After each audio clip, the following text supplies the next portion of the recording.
વલભીપુર તાલુકાના પચ્છે ગામમાં તા 22મીથી 28 સુધી વિવિધ કાર્યક્રમો સાથે ત્રિવેણી મહોત્સવનું આયોજન.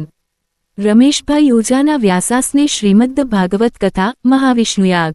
વલભીપુર તાલુકાના પચ્છે ગામ ખાતે આવેલ મુરલીધરજી મહારાજના નવનિર્માણ પામેલ ભવ્ય મંદિરમાં નિજ પ્રવેશોત્સવ નિમિત્તે રમેશભાઈ ઓઝા ભાઈશ્રી ના વ્યાસાસને શ્રીમદ્ ભાગવત કથાનું આયોજન કરવામાં આવેલ છે.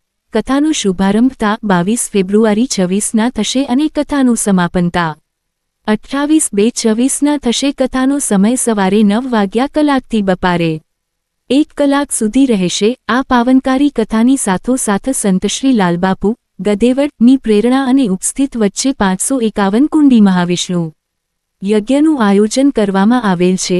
યજ્ઞનો શુભારંભ તા 26/2/26ને ગુરુવારે અને પૂર્ણાહુતિ તા 1/3/26ને રવિવારના થશે. ભગવાન મુરલીધરજી સમગ્ર ગોહિલવાડના ક્ષત્રિય સમાજ ગોહિલકુળના ઇષ્ટદેવ હોય આસ્થાનું કેન્દ્ર છે.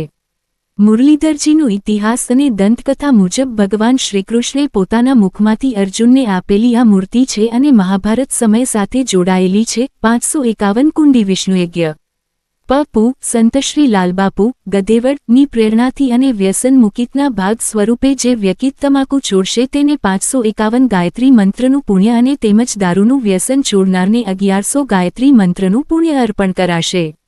વલભીપુર શહેર સહિત તાલુકાના 54 ગામડાઓનો ગામ ધુમાડો બંધ સાથે ભોજન પ્રસાદનું આયોજન કરવામાં આવેલ છે.